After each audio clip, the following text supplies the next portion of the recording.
حضرت شاہ حمزہ عینی، ان کے ہاں جو لوگ آتے تھے، کچھ تو پنڈت بھی آتے تھے، جوگی بھی آتے تھے تپسیا کرنے کے لیے کہ صوفی سنت ہیں، ان کے ہاں جو تربیت ہوتی ہے وہ بہت اعلیٰ درجے کی ہوتی ہے۔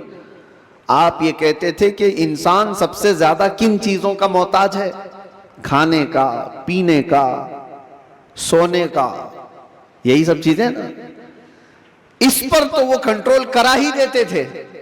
کوئی ایسا ان کے پاس مجاہد ہوتا، ریاضت کرنے والا، کہ 3 دن 4 دن تک بغیر کھائے پیے عبادت میں مصروف رہتے، کچھ بھی نہیں۔ اور یہ پاسبل ہے کیونکہ اللہ نے انسان کی باڈی کو فلیکسیبل بنایا ہے، اس کو جیسا بندہ ڈھالتا ہے ویسا جسم بنتا ہے، کوئی چیز امپاسبل نہیں ہے۔ بزرگوں نے یہ تربیت کیا۔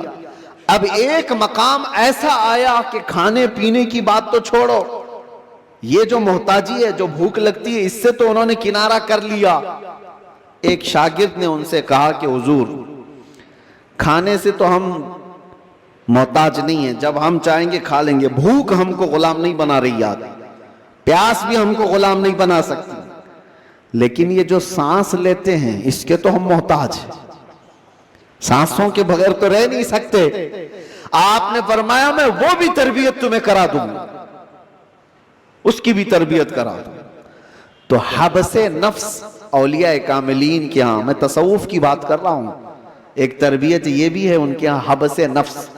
حبس نفس یا حبس دم جس کو کہا جاتا ہے، کیا ہے؟ ان کو سانس روکنے کی تربیت دی جاتی تھی۔ سانس روک لو اپنی، آپ اپنی ناک اور منہ بند کر کے دیکھو کتنی دیر روک سکتے ہو، شاید 1 منٹ، کیونکہ عادت نہیں ہے۔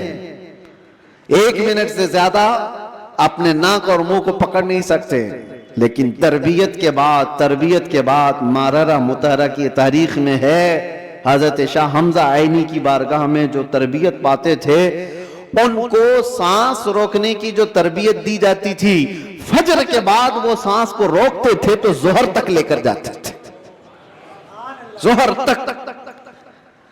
لوگوں کو ایسا لگ رہا ہوگا کہ اڑتی ہوئی باتیں ہیں، نہیں میرے عزیزوں، جب بندہ اپنے جسم کو ڈھالتا ہے کسی چیز میں تو اللہ تبارک و تعالی ہر چیز اس کے لیے ممکن بنا دیتا۔